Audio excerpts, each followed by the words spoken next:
মনে আছে বিশ্বকাপ ফাইনালের কথা? ফ্রান্স ও আর্জেন্টিনার মধ্যকার ম্যাচ গড়ায় টাইব্রেকারে, যেখানে একজন ইমিলিয়ানো মার্টিনেজের কর্মকাণ্ডের কাছে ধরাশয়ী হতে হয় ফ্রান্সকে। এমন সব কাণ্ড করেন এই 7 মিনিটে যে ফিফা বাধ্য হয়েছে শুধু এমির কারণে বেশ কিছু নিয়ম বদলাতে। যেমন সেদিন চুয়ামেনি যখন শট নিতে যায়, সেই সময় মাইন্ড গেমস খেলেন তার বল ফেলে দিয়ে। এরপর কালো মোয়ানি শট নিতে গেলে সেখানেও তাকে স্লেজিং করতে গিয়ে দেখেন হলুদ কার্ড।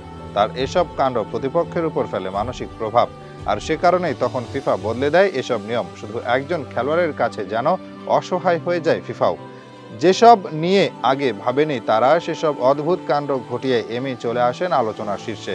শুধু একজন এমির কারণে বেশ বিপাকেই পড়তে হয় অন্যান্য সব গোলকিপারদেরকে। সেই ঘটনার 2 বছর পেরিয়ে গেছে, এখন আবারও নতুন নিয়ম করতে যাচ্ছে তারা, যার প্রস্তাবনা বাস্তবায়ন করতে যাচ্ছে the international football association board বা IFAB।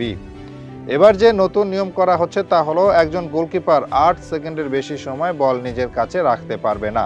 অর্থাৎ তার হাতে 8 সেকেন্ডের বেশি সময় বল থাকতে পারবে না।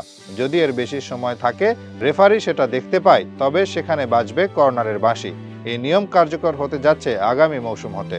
কোনো সন্দেহ ছাড়াই এই নিয়মের কারণে বড় বিপাকে পড়তে যাচ্ছেন গোলকিপাররা। পড়বে নাই বা কেন? একজন গোলকিপারের জন্য 8 সেকেন্ড যথেষ্ট কম সময়, বিশেষ করে যখন তারা লাফিয়ে পড়ে কোনো বল আটকে দিতে যাবেন। সেখান থেকে উঠতেই সময় লাগা, এরপর নিজের কোনো এক সতীর্থকে খুঁজে বের করে তার কাছে বল পৌঁছে দেওয়া, সবকিছু মিলিয়ে কিছু কিছু মুহূর্তের জন্য এটা কম সময় বলা যায়। তবে তারা চাইলে বল পায়ে রাখতে পারবে, যদিও কোনো গোলকিপার এই ঝুঁকি নেবেন না, কারণ প্রতিপক্ষের চাপে যদি হারিয়ে ফেলেন বল, তবে হজম করতে হবে গোল। এই নিয়মের কারণে খেলা আগের চেয়ে অনেক বেশি দ্রুত হবে এবং পিছিয়ে পড়া দলের সময় বেঁচে যাবে। বিশেষ করে খেলা যখন শেষ দিকে গড়ায়, যেই দল এগিয়ে থাকে অকারণেই তারা বল নিয়ে ঝাঁপিয়ে পড়ে চেষ্টা করেন সময় অপচয় করার জন্য। এতে নষ্ট হয় খেলার ধারা, নষ্ট হয় প্রতিপক্ষের মনোবল। সবকিছু মিলিয়ে এই নতুন নিয়ম বিপাকেই ফেলছে এমি মার্টিনেজ, এলিসনদের। এর আগেও বেশ কিছু সিদ্ধান্ত যায় তাদের বিপক্ষে, যা মাঠে তাদের সুবিধা কমিয়ে দিয়েছে। পেনাল্টির সময় দাগ ছেড়ে বেরিয়ে আসতে না পারা এর বড় উদাহরণ।